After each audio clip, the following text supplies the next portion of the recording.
David Sterling stood in his $50 million Manhattan penthouse at 3:47 a.m., staring at the city that never slept while wondering why he felt more exhausted than the people who actually worked night shifts. The floor-to-ceiling windows of his home office reflected a man who had everything the world insisted should make him happy: unlimited wealth, global influence, and success that most people could only dream of. But David couldn't remember the last time he'd felt anything resembling joy. At 34, he was the CEO of Sterling Global, a technology empire worth $12 billion that he'd built from a college dorm room idea into a company that employed over 50,000 people across 6 continents. Forbes had named him one of the world's most influential entrepreneurs. Time magazine had featured him on their cover. World leaders sought his counsel on economic policy.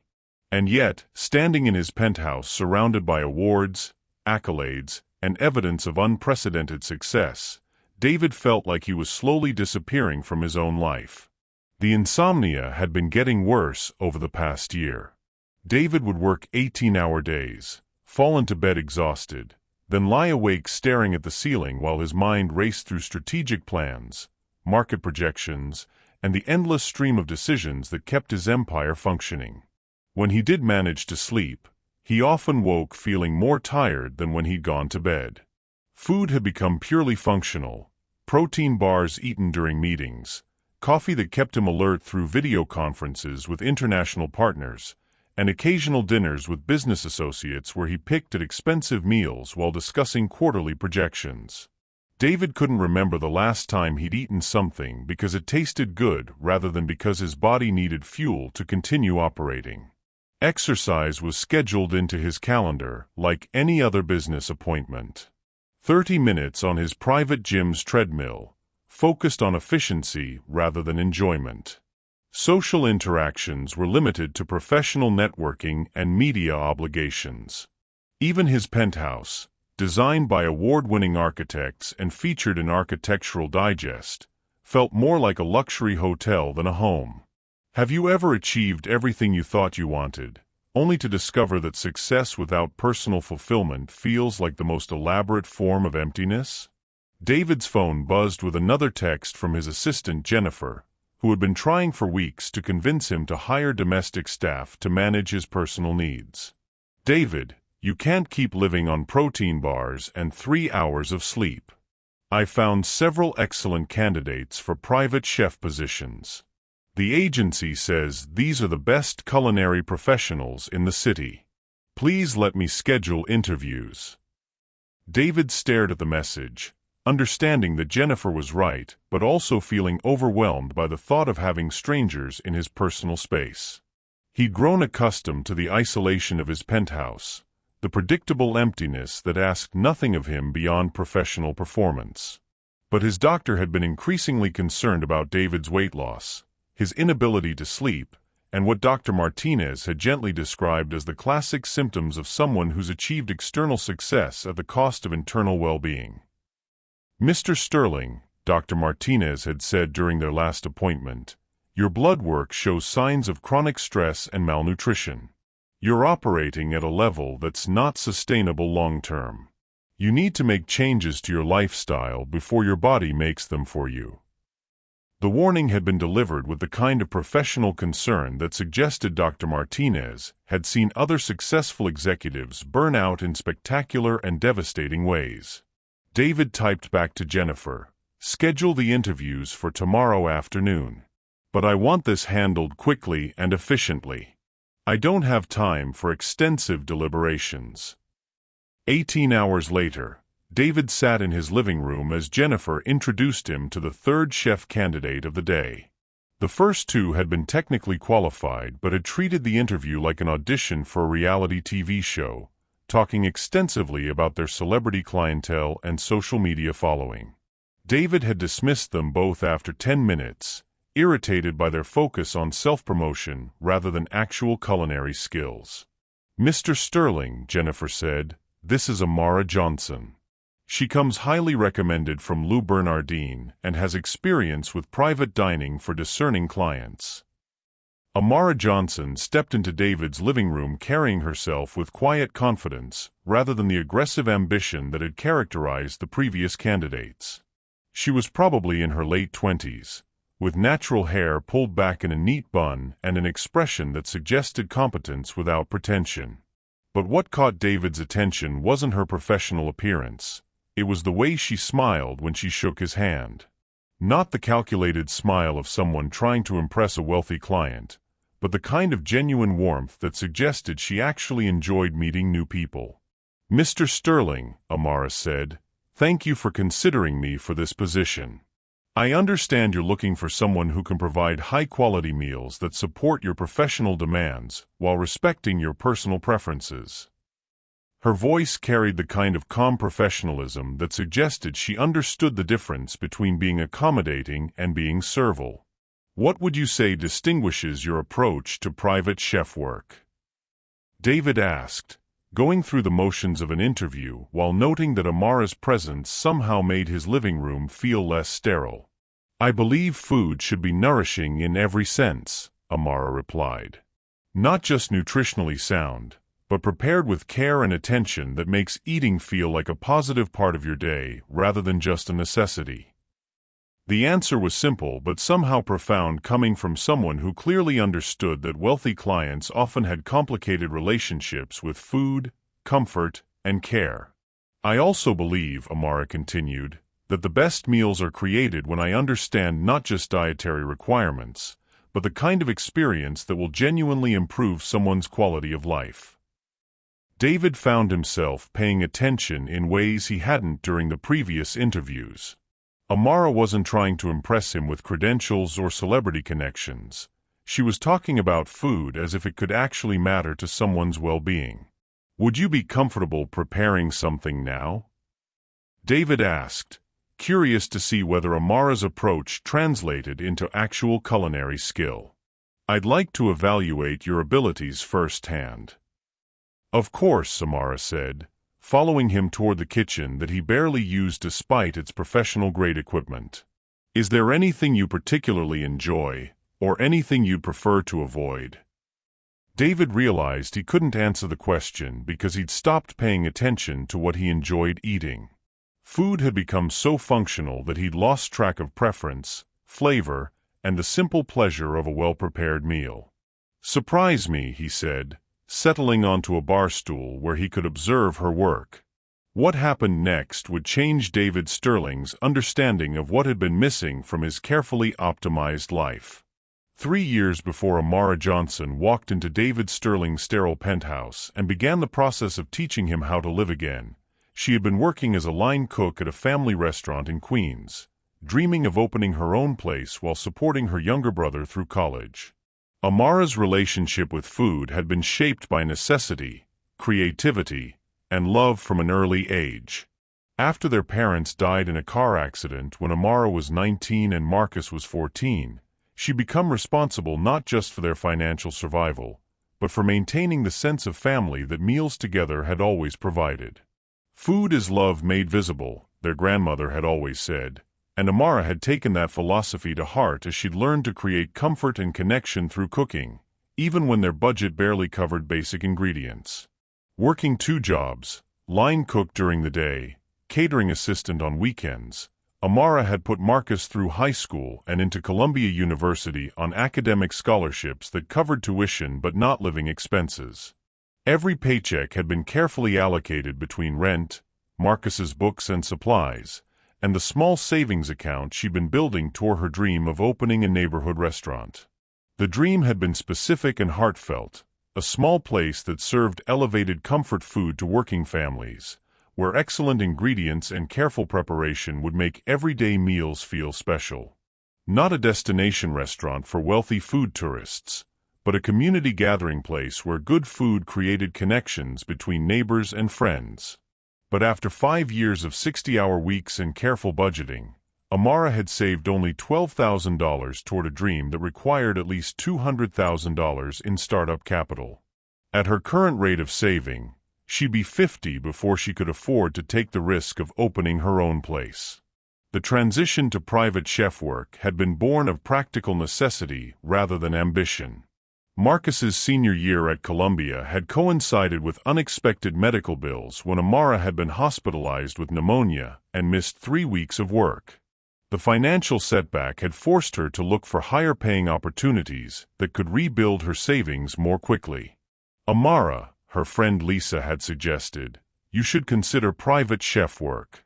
The pay is 3 times what you're making at the restaurant, and you'd have more creative freedom to develop your own style. The idea had initially seemed like a compromise, working for wealthy individuals instead of building something for her community. But Amara had discovered that private chef work offered opportunities to perfect her craft while earning enough money to make her restaurant dream realistic rather than fantasy. Her first private client had been an elderly widow named Mrs. Patterson who'd wanted someone to prepare the kind of meals she'd enjoyed during her childhood but could no longer manage herself. Working with Mrs. Patterson had taught Amara that cooking for individuals allowed for the kind of personal attention and customization that restaurant work rarely permitted. You don't just cook food, Mrs. Patterson had told her. You cook memories. You cook comfort. You cook the feeling that someone cares enough to nourish you properly. Over 2 years of private chef work, Amara had developed a reputation among New York's domestic staffing agencies for her ability to work with demanding clients while maintaining warmth and professionalism. She'd cooked for celebrities who wanted Instagram-worthy presentations, business executives who needed precise nutritional requirements, and families who wanted elevated versions of familiar comfort foods. But what Amara had noticed, particularly among her wealthiest clients, was a profound disconnection from food as pleasure, comfort, or social experience. Many of them ate like they were consuming medicine, necessary for survival but devoid of joy or satisfaction. When you've spent your life understanding food as love and connection, how do you help someone who has forgotten that eating can be one of life's simple pleasures? The Sterling position had been presented by the agency as particularly challenging. A billionaire CEO known for working extreme hours, having minimal domestic staff, and reportedly surviving on protein bars and coffee. Previous chefs had lasted only weeks before quitting due to his demanding schedule and apparent indifference to their culinary efforts. Mr. Sterling is brilliant but difficult, the agency coordinator had warned Amara. He's not interested in conversation, doesn't seem to enjoy food, and expects meals to be efficient rather than memorable. Most chefs find the position professionally unfulfilling. But something about the description had intrigued Amara rather than deterring her. A successful man who had no relationship with food as pleasure sounded like someone who needed exactly the kind of care and attention that cooking could provide, if it was approached correctly. What's his background? Amara had asked. What does he actually enjoy when he's not working? No one knows, the coordinator had replied. Mr. Sterling doesn't seem to have interests outside of business. His staff says he's professional but completely impersonal. He's like a very sophisticated machine rather than a person with normal human needs. David Sterling's penthouse had been exactly what Amara had expected: beautiful, expensive, and completely devoid of personality or warmth. The kitchen was equipped with professional-grade appliances that showed little evidence of use. The refrigerator contained protein shakes, energy bars, and bottled water. The pantry held supplements and meal replacement powders. It was the kitchen of someone who viewed eating as an inconvenience rather than an opportunity for nourishment and pleasure. But during their brief interview, Amara had caught glimpses of something beneath David's polished professional exterior: exhaustion that went beyond physical tiredness, a kind of emptiness that suggested he'd optimized everything in his life except the experiences that made life worth living. When David had asked her to prepare something that would demonstrate her abilities, Amara had chosen ingredients that would create not just a good meal, but a moment of unexpected comfort.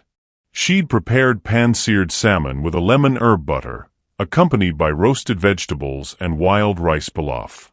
Simple ingredients, but prepared with a kind of attention to detail that made each component contribute to a cohesive, satisfying experience. But more importantly, She'd prepared it with the intention of creating a few minutes where David could experience food as pleasure rather than just fuel. As she'd worked, Amara had been aware of David watching her with the kind of intense focus he'd probably brought to analyzing business problems. But she'd also noticed him starting to relax as the kitchen filled with the aromas of cooking food, the sizzle of salmon in the pan, the fragrance of herbs, the warm scents that transformed sterile space into something approaching home. When she'd plated the meal and set it in front of him, Amara had watched David's expression change as he took his first bite. For just a moment, his carefully controlled professional mask had slipped, revealing something approaching surprise and satisfaction. "This is..."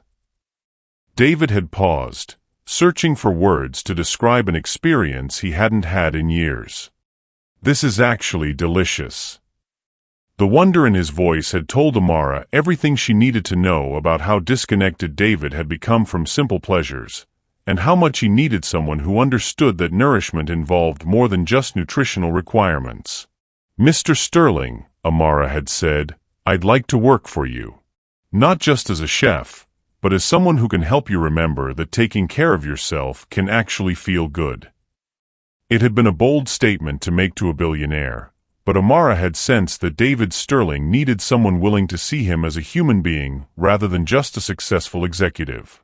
And David's decision to hire her had marked the beginning of a transformation that would change both their understanding of what it meant to build a life worth living. The first humiliation came 3 weeks into Amara's employment when she witnessed David having what appeared to be a panic attack during a video conference call, and her attempt to help him was met with cold rejection that revealed the depth of his emotional isolation. Amara had been preparing lunch in the kitchen when she'd heard David's voice rising in frustration from his home office. The conversation, audible through the open door, was clearly a high-stakes business negotiation that was going badly. "That's not acceptable," David was saying, his voice carrying the kind of controlled tension that suggested he was barely maintaining professional composure. "We had an agreement, and I expect you to honor the terms we negotiated." The other party, visible on the large monitor in David's office, was apparently backing out of a major deal that would have secured Sterling Global's expansion into Asian markets. Amara could hear David's breathing becoming rapid and shallow as the conversation continued.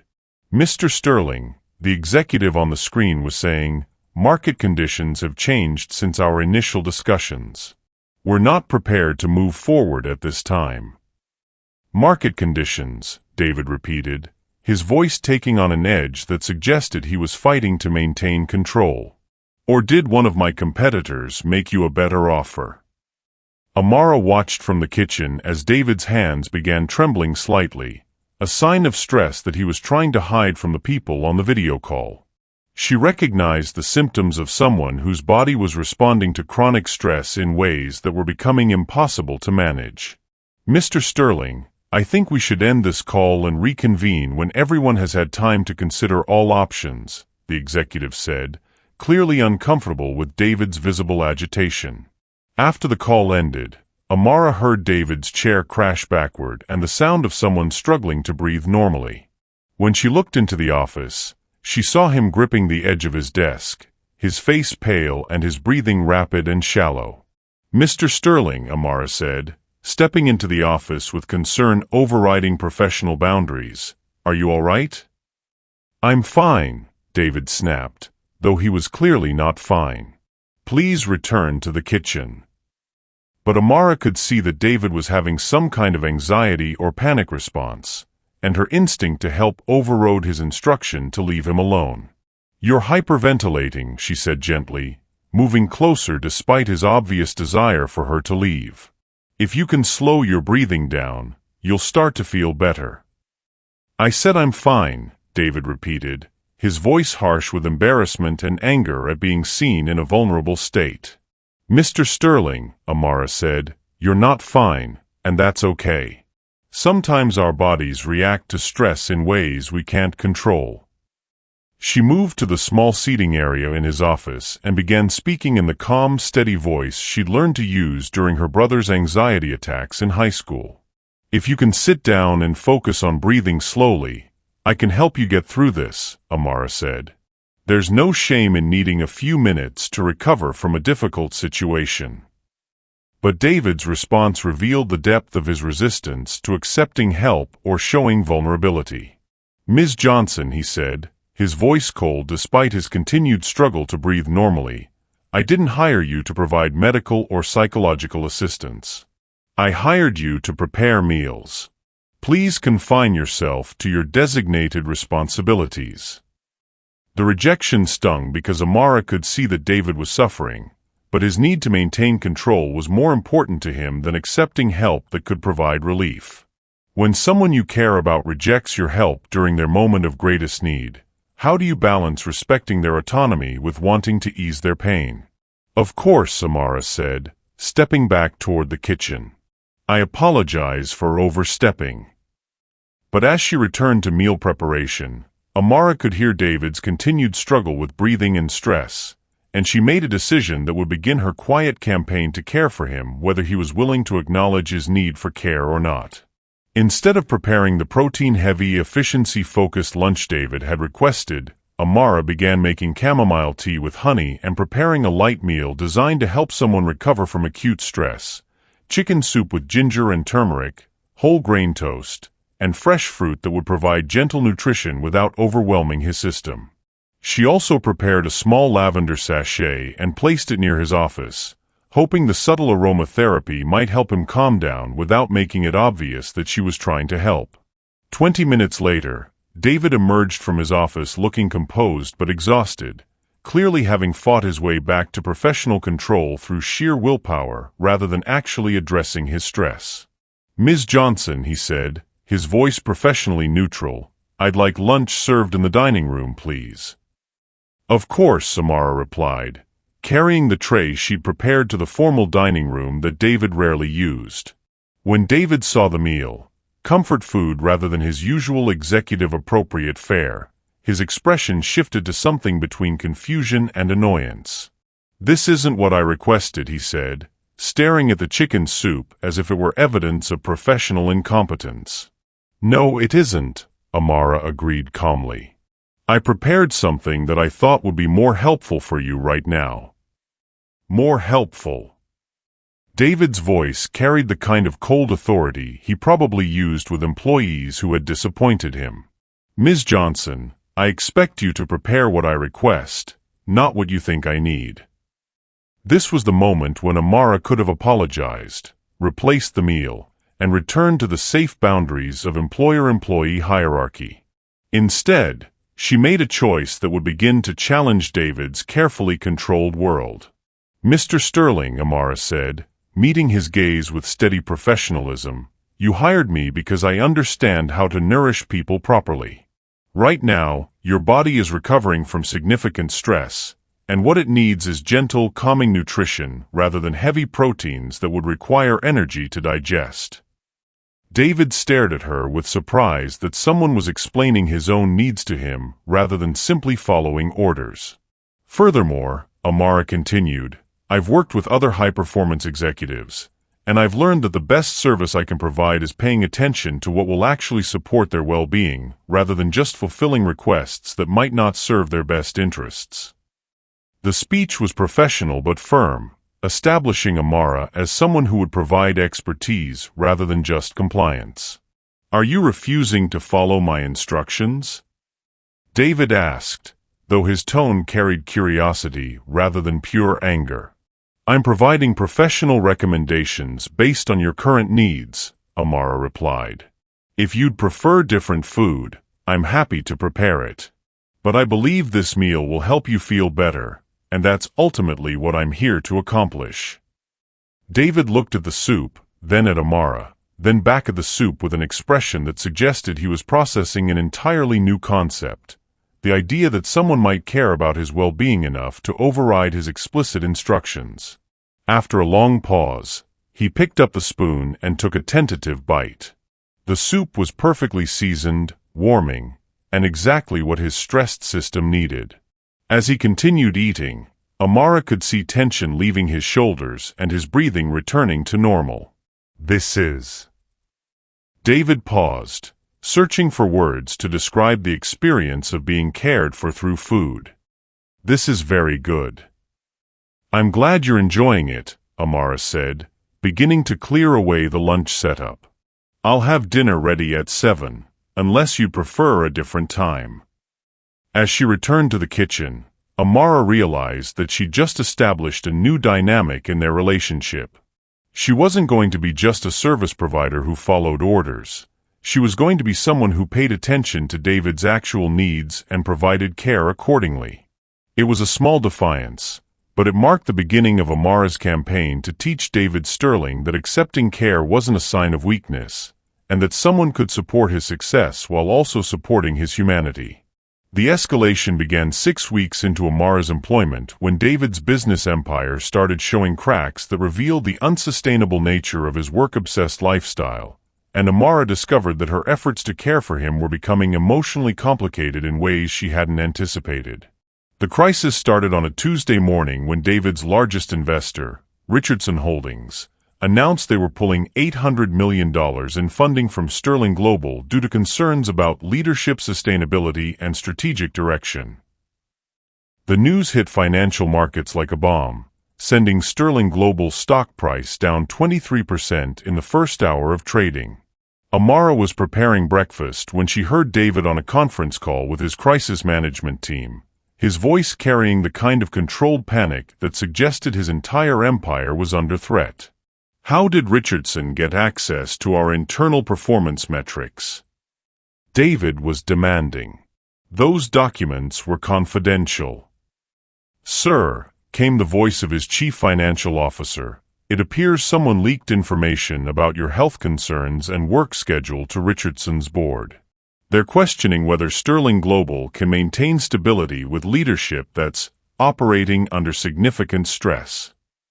Amara felt her stomach drop as she realized that David's visible exhaustion and health issues were being used against him by competitors or enemies who wanted to destabilize his company. What health concerns? What health concerns?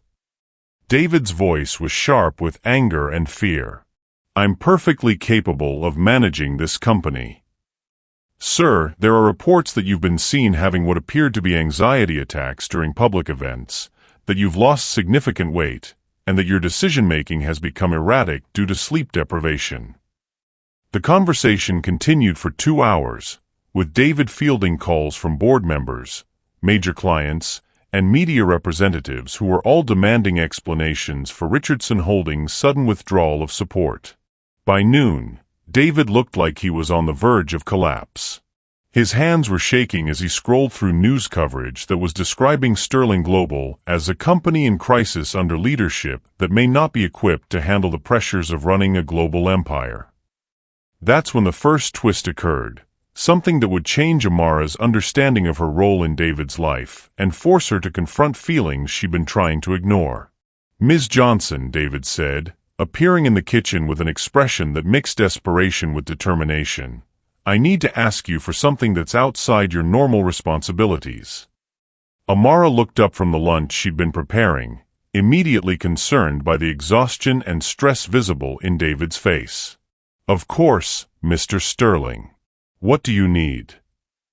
"I have to attend an emergency board meeting tonight, followed by a dinner with potential investors who might replace Richardson's funding," David said.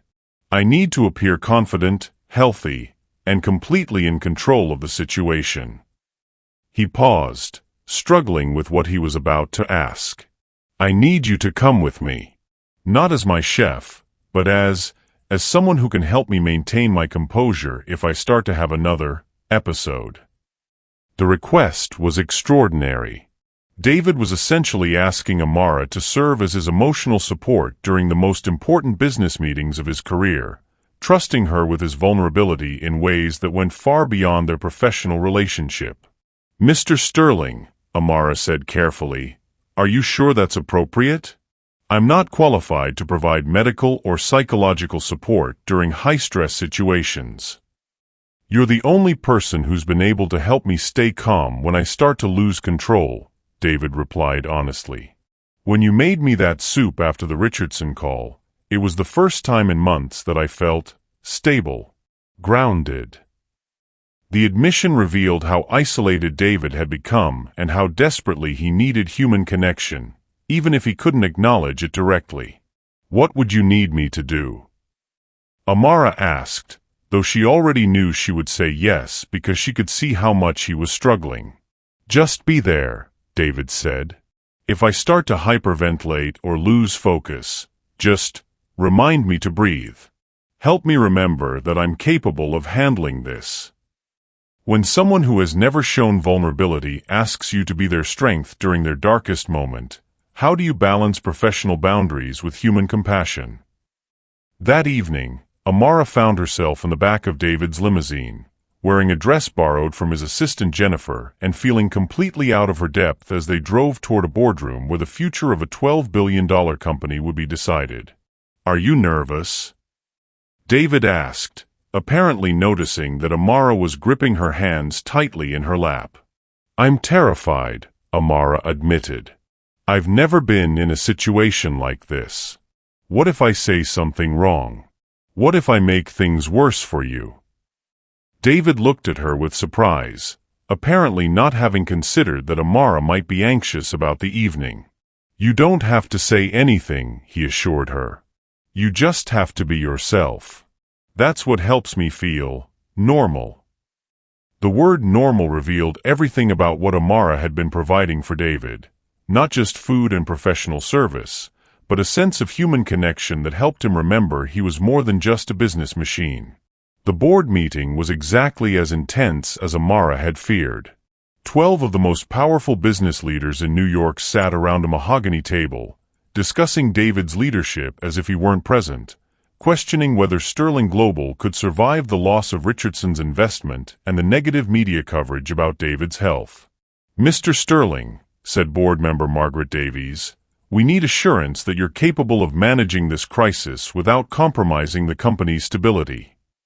What assurance would satisfy you?" David replied, his voice steady despite the enormous pressure. "Frankly, we need to see evidence that you're addressing whatever personal issues have been affecting your professional performance." Amara watched David's hands clench under the table, recognizing the signs that he was beginning to struggle with the stress of being questioned about his competence and mental health. That's when she made a decision that would change both their lives. "Excuse me," Amara said, speaking for the first time since entering the boardroom. "May I say something?" The board members turned toward her with surprise, clearly wondering who she was and why she was speaking during their executive meeting. "I'm Amara Johnson," she said, standing up with more confidence than she felt. "I work for Mr. Sterling, and I've observed him closely over the past several weeks." David looked at her with alarm, clearly uncertain about what she was planning to say. "What I've observed," Amara continued, "is someone who cares so deeply about this company and its employees that he's willing to sacrifice his own health to ensure their success. What I've seen is someone whose dedication is so complete that he's forgotten how to take care of himself." She looked directly at Margaret Davies. "Mr. Sterling doesn't need management of his personal issues. He needs support in remembering that taking care of himself will make him a more effective leader, not a weaker one." The boardroom was silent as the members processed what Amara had said. "Furthermore," Amara said, "over the past 6 weeks, I've watched Mr. Sterling make decisions that prioritize long-term company stability over short-term profits, employee welfare over cost-cutting measures, and ethical partnerships over expedient deals. Those are the actions of someone whose judgment is sound and whose priorities are exactly what this company needs." When Amara sat down, David was staring at her with an expression that mixed gratitude, amazement, and something deeper that she couldn't quite identify. The board voted to support David's leadership through the current crisis, and the investor dinner that followed was successful enough to secure temporary funding while more permanent solutions were developed. But during the drive home, David's response to Amara's intervention revealed that their relationship had fundamentally changed in ways that neither of them could ignore. "Amara," he said, "what you did tonight, no one has ever defended me like that. No one has ever seen me clearly enough to explain who I actually am when I can't find the words myself." The use of her first name, and the emotion in his voice, marked the end of their strictly professional relationship and the beginning of something more personal and more complicated. The emotional breakthrough that would transform both David and Amara's understanding of what they meant to each other came 3 days after the board meeting, when David did something unprecedented. He asked Amara to teach him how to cook, revealing his desperate desire to learn how to care for himself and others. "I want to understand what you do," David said, appearing in the kitchen Saturday morning while Amara was preparing breakfast. "I want to learn how to create the kind of comfort you've been giving me." The request was so unexpected that Amara nearly dropped the eggs she'd been whisking for French toast. "You want to learn to cook?" she asked, certain she'd misunderstood. "I want to learn how to take care of someone," David replied, his voice carrying vulnerability she'd never heard before. "I realized during the board meeting that I've spent 15 years building a company, but I've never learned how to build a life. I don't know how to nurture anything that isn't a business strategy." He gestured toward the kitchen where Amara had been creating meals that had slowly helped him reconnect with simple pleasures. "You make it look like an act of love. Every meal you prepare feels like someone caring about my well-being. I want to understand how to do that for someone else."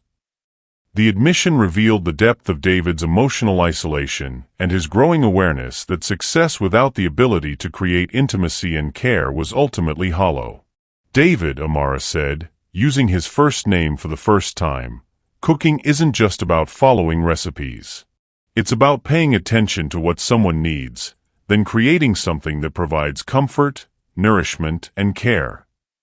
She moved to make space for him at the prep station, pulling out ingredients for a simple but meaningful dish.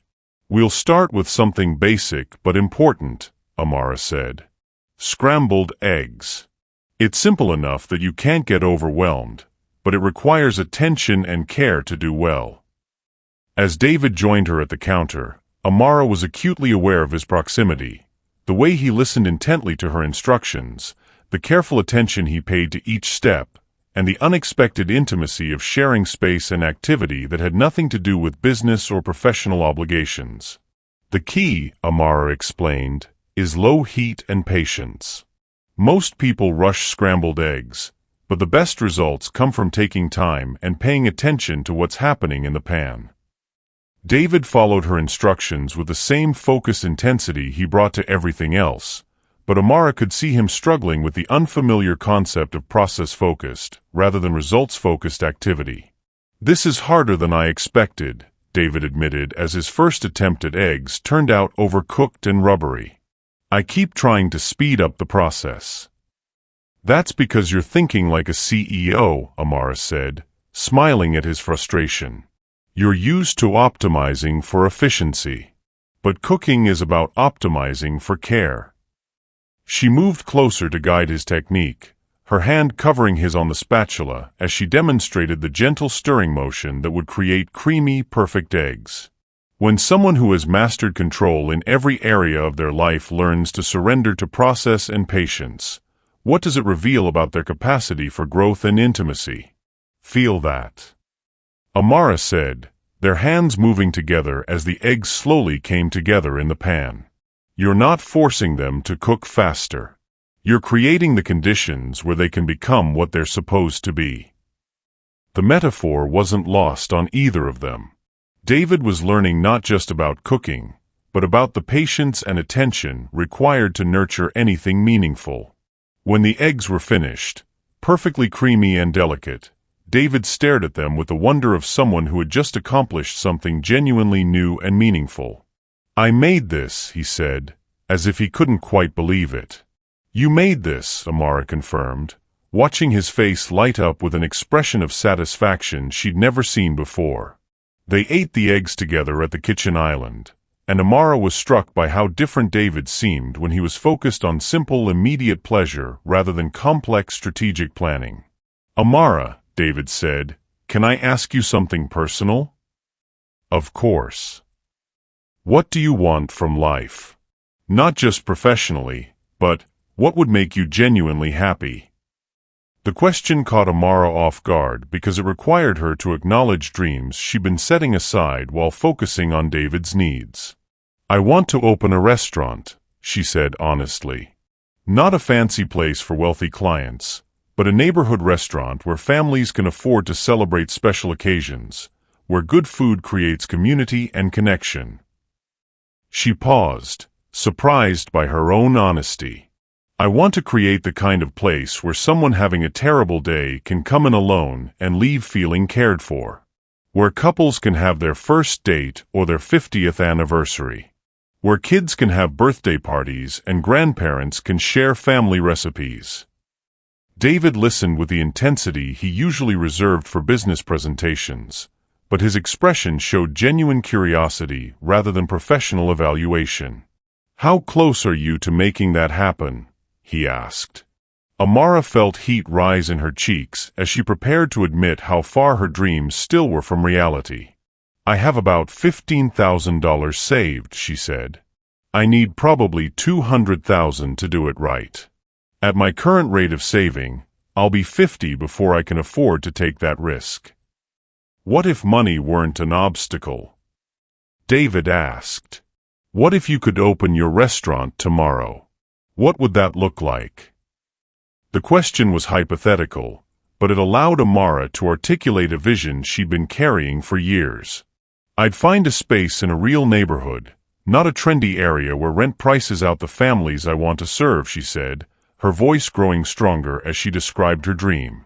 "I'd serve elevated comfort food, dishes that feel familiar but are made with exceptional ingredients and technique."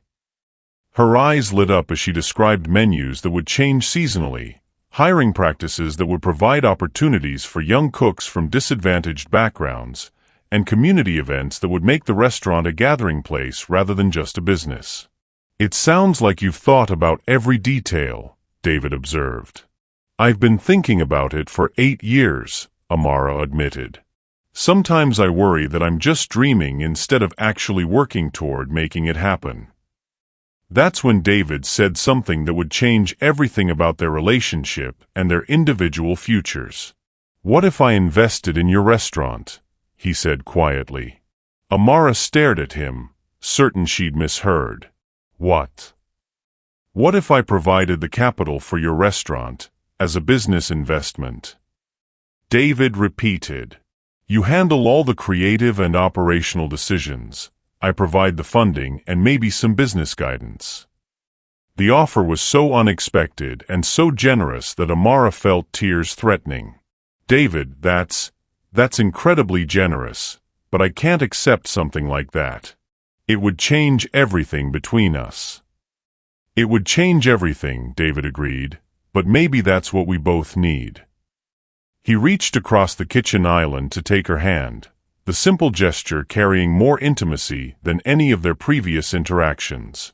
"Amara, you've spent 2 months taking care of me in ways I didn't even realize I needed.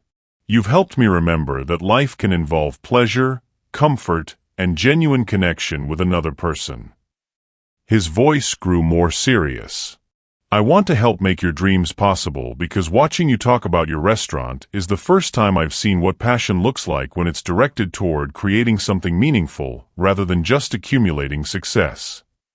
Amara felt her careful professional boundaries dissolving as she realized that David's offer wasn't just about business investment. It was about two people who had been healing each other without acknowledging the depth of their connection. "David," she said, "if we do this, if you invest in my restaurant and I keep working for you, what does that make us?" "I don't know," David replied honestly. "But I know that the past 2 months have been the first time in years that I've felt like a human being rather than just a CEO. I know that you've taught me things about care and connection that I never learned despite all my education and success." He paused, gathering courage for what he was about to say. "And I know that I'm falling in love with you, which terrifies me because I have no idea how to balance loving someone with the demands of running a company." The admission hung between them like a bridge across the careful distance they'd been maintaining. "I'm falling in love with you too," Amara said softly. which terrifies me because I don't know how to love someone whose life operates on a completely different scale than anything I've ever experienced. As they sat in David's kitchen, holding hands across the island where he just learned to make scrambled eggs, both of them understood that they were at a crossroads that would determine not just their romantic future, but their individual paths toward building lives that balance success with genuine fulfillment. The question was whether they were brave enough to build something together that neither of them could create alone. The showdown that would determine the future of both David's empire and his relationship with Amara came when Richardson Holdings launched a hostile takeover attempt, forcing David to choose between protecting his company through ruthless business tactics or demonstrating the kind of leadership that Amara had helped him discover. "They're moving faster than we anticipated," Jennifer said, bursting into David's home office where he and Amara were reviewing restaurant floor plans that had been spread across his desk. Richardson Holdings just announced a tender offer for Sterling Global shares at 30% above market price. David's face went white as he processed what Jennifer was telling him. A hostile takeover at that price would be nearly impossible for Sterling Global shareholders to refuse, especially given the stock's recent volatility. "How much time do we have?" David asked, immediately shifting into crisis management mode. "The tender offer is open for 20 days, Jennifer replied. But Richardson's been quietly acquiring shares through shell companies for months. They already control 15% of outstanding shares. Amara watched David transform before her eyes from the man who'd been learning to make scrambled eggs into the ruthless executive who had built a billion-dollar empire through strategic brilliance and unwavering determination. "Get me Harrison, Chun, and Rodriguez on a conference call in 10 minutes, David instructed Jennifer. "I want a complete analysis of our defensive options, including poison pill strategies and white knight scenarios." As Jennifer left to arrange the call, David turned to Amara with an expression that mixed determination with regret. "I'm sorry," he said, "but this is going to consume everything for the next several weeks. Richardson isn't just trying to acquire my company. They're trying to destroy everything I've built because I wouldn't accept their investment terms last year." Amara could see the stress already returning to David's face, the careful calm they developed over the past months beginning to crack under pressure that threatened to undo all his progress toward a healthier way of living. "What can I do to help?" she asked. "Nothing," David replied, then caught himself. I don't know. This is going to require tactics that aren't compatible with the kind of person you've been helping me become." The admission revealed David's growing awareness that saving his company might require him to revert to the ruthless, stress-driven approach that had been destroying his health and humanity. Over the next week, Amara watched David spiral back into the pattern of 18-hour workdays, conference calls at all hours, and the kind of strategic maneuvering that treated human relationships as resources to be leveraged rather than connections to be honored. "We need to put pressure on Richardson's other business interests," David said during one particularly intense strategy session. "Find out which of their partners have vulnerabilities we can exploit." "What about Morrison Industries?" suggested his chief legal officer. "Richardson Holdings has significant exposure there, and Morrison's been having environmental compliance issues." "Perfect," David replied.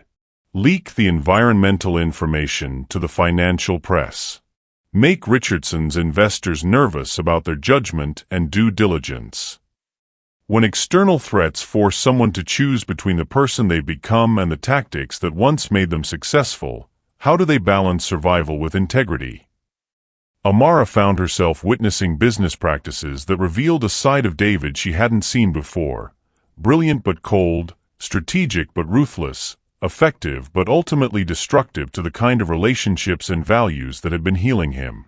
The breaking point came when David's strategy team recommended targeting Richardson Holdings CEO, Patricia Richardson, through her family's charitable foundation, which had minor financial irregularities that could be blown up into a major scandal. Patricia Richardson's daughter runs a foundation for underprivileged children, David's investigator reported. There are some questionable expense allocations that could create negative publicity if presented properly. Do it, David said without hesitation. Make sure the story hits financial media during Richardson's quarterly earnings call. David, Amara said, speaking for the first time during the strategy session, that foundation helps children. You're talking about destroying programs that provide educational opportunities for kids who have no other options. It's a business war, Amara, David replied, his voice carrying the cold efficiency that had characterized his leadership before she'd known him. Collateral damage is inevitable. Collateral damage, Amara repeated, staring at the man who had seemed to be learning that business success and human values could coexist. Those children aren't collateral damage. They're real kids whose lives will be affected by your strategic decisions. The confrontation that followed would force both David and Amara to confront what they were willing to sacrifice for success and what they needed from each other to build something meaningful. Amara, David said, I understand your concerns, but you don't understand the scope of what we're dealing with. If Richardson succeeds in taking over Sterling Global, 50,000 employees will lose their jobs. Our research and development programs will be terminated. Everything I've built will be dismantled and sold for parts. And what about everything you've been building with me? Amara asked. What about learning to care for yourself and other people? What about becoming someone who uses success to create positive change rather than just accumulating more power? David's response revealed the fundamental choice he was facing between the person he'd been becoming and the tactics that had made him successful. Maybe I was wrong to think I could be both successful and soft, he said. Maybe the kind of leadership that builds empires requires sacrificing the kind of relationships that make leaders human. The words hit Amara like a physical blow, revealing that David was prepared to abandon everything they'd built together if it meant protecting his business empire. Is that really what you believe? Amara asked. That you have to choose between being successful and being human? Before David could answer, Jennifer interrupted with news that would change everything about the hostile takeover battle and force David to confront what kind of leader he wanted to be. David, Jennifer said, I just got off the phone with Marcus Chen at Patterson Holdings. They're offering to serve as a white knight investor, but they have conditions. What conditions? David asked. They want you to restructure Sterling Global as a B corporation with legally binding commitments to social and environmental responsibility. They want employee profit-sharing programs, environmental sustainability initiatives, and community investment requirements written into the corporate charter. The offer represented exactly the kind of values-driven business approach that Amara had been encouraging David to consider, but it would also limit his absolute control over the company he'd built. Furthermore, Jennifer continued, Patterson Holdings specifically mentioned that they've been impressed by Sterling Global's recent focus on employee wellness and ethical leadership. They want to support companies that prove business success and social responsibility can coexist. David stared at Jennifer as he processed what she was telling him. The White Knight offer wasn't just about financial rescue. It was about validating the leadership approach that Amara had been helping him develop. They've been watching us? David asked. Apparently, your board meeting speech about prioritizing long-term employee welfare over short-term profits got their attention, Jennifer explained. They think Sterling Global could be a model for sustainable business practices. As David absorbed this information, Amara realized that he was facing a choice that would determine not just the future of his company, but the kind of person he would become and the kind of relationship they could build together. David, Amara said, what if the tactics that made you successful aren't the same tactics that will keep you successful? What if the leadership style you've been developing, one that values people as well as profits, is actually more sustainable than the ruthless approach you used to build your empire? The question forced David to confront whether he was brave enough to defend his company using values-driven leadership rather than reverting to the cutthroat tactics that had once defined his success. If I accept Patterson's offer, David said, I'll be giving up absolute control of my company. I'll be committing to business practices that prioritize social good alongside shareholder returns. And if you don't accept it? Amara asked. Then I'll fight Richardson using every ruthless tactic I know, probably destroy some innocent people's lives in the process, and prove that I haven't actually changed at all. As David stood in his office, surrounded by evidence of both his business empire and his relationship with Amara, he realized that the choice between different approaches to defeating Richardson Holdings was actually a choice between different versions of himself, and different possibilities for his future with the woman who had taught him to value his humanity as much as his success. The climactic reversal that would complete David Sterling's transformation from isolated billionaire to purpose-driven leader came when he made a decision that shocked everyone, including himself, by choosing values over victory in a way that would ultimately prove more powerful than any ruthless business tactic. I'm accepting Patterson Holdings' offer, David announced to his stunned strategy team the following morning. But I'm also doing something else that's going to change how we approach this battle with Richardson entirely. Amara watched from the kitchen doorway as David's advisors processed what he just told them. Sir, his chief legal officer said carefully, accepting the B Corporation restructuring will limit our defensive options significantly. Are you sure you want to tie our hands during a hostile takeover fight? I'm not tying our hands, David replied, his voice carrying a confidence that surprised everyone in the room. I'm revealing what our hands are actually capable of building. He turned to address the full room, including Amara, who moved closer to hear what would become one of the most important speeches of his career. For the past 3 months, I've been learning something that I'd forgotten in 15 years of building this company, David said. I've been learning that the most sustainable competitive advantage isn't being more ruthless than your competitors. It's being more valuable to the people who depend on you. David's transformation was visible to everyone in the room, but Amara could see that it went deeper than just business strategy. He was finally integrating the lessons about care, connection, and purpose that their relationship had been teaching him. Richardson Holdings wants to acquire Sterling Global because they believe our value lies in our technology and market position, David continued. But I believe our real value lies in proving that companies can be both profitable and principled. He pulled up a presentation that outlined his new approach to defeating the hostile takeover, not through attacking Richardson's weaknesses, but by demonstrating Sterling Global's unique strengths as a values-driven organization.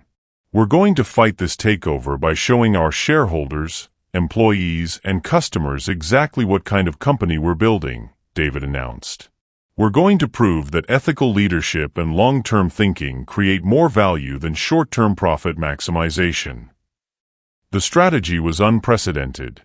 Instead of using traditional defensive tactics, Sterling Global would spend the next 2 weeks showcasing employee benefits, community investments, environmental initiatives, and innovation projects that demonstrated the company's commitment to stakeholder value rather than just shareholder returns. Furthermore, David said, we're going to invite every major business media outlet to document this process. We're going to be completely transparent about our operations, our decision-making, and our values. When someone chooses vulnerability and transparency over control and secrecy, what does it reveal about their confidence in what they've built and who they've become? Amara felt tears threatening as she realized that David was essentially betting his entire empire on the leadership approach she'd helped him develop, one that prioritized human relationships and ethical practices alongside business success. Over the following 2 weeks, Sterling Global became the most closely watched company in America as business media documented David's unprecedented approach to defending against a hostile takeover. Instead of closed-door strategy sessions, David invited cameras into employee meetings where he discussed the company's future with the people whose livelihoods depended on his decisions. Instead of attacking Richardson Holdings through negative publicity, David used media appearances to articulate his vision for sustainable business practices that created value for communities as well as investors. Instead of cutting costs to boost short-term financial performance, David announced increased investment in employee development, environmental sustainability, and the research programs that would position Sterling Global for long-term innovation leadership. The climax came during a live television interview where David was asked directly whether his soft leadership approach was appropriate for defending against aggressive competitors. "The assumption behind that question," David replied, "is that caring about employee welfare, environmental responsibility, and community impact makes a company weak. But I believe exactly the opposite is true." He looked directly into the camera, speaking not just to the interviewer but to shareholders, employees, and the broader business community. Richardson Holdings wants to acquire Sterling Global so they can cut costs, eliminate research programs, and maximize short-term profits by reducing our investment in people and innovation. They're betting that shareholders will choose immediate returns over long-term value creation. David's voice grew stronger as he articulated the choice facing Sterling Global shareholders. "I'm betting that our shareholders understand that companies built on purpose, values, and genuine care for stakeholders create more sustainable value than companies built on cost-cutting and profit maximization."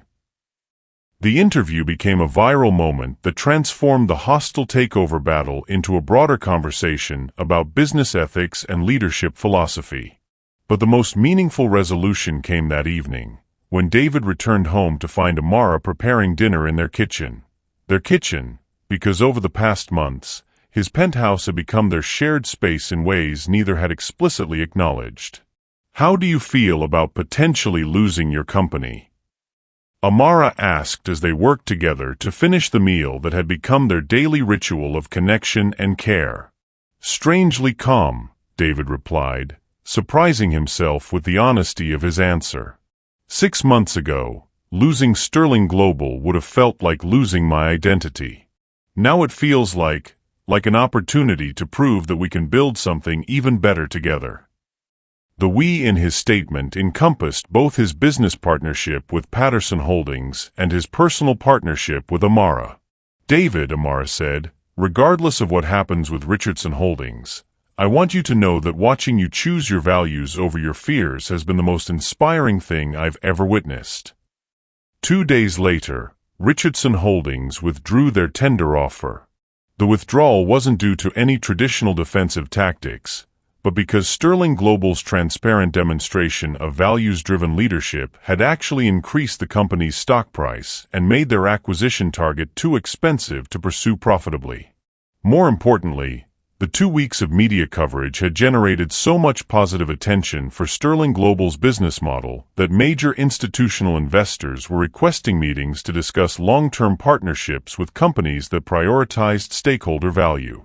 "We didn't just survive the takeover attempt," Jennifer reported during the celebration dinner that Amara had prepared for David's entire leadership team. "We emerged stronger, with a higher market valuation and a competitive advantage that will be very difficult for others to replicate."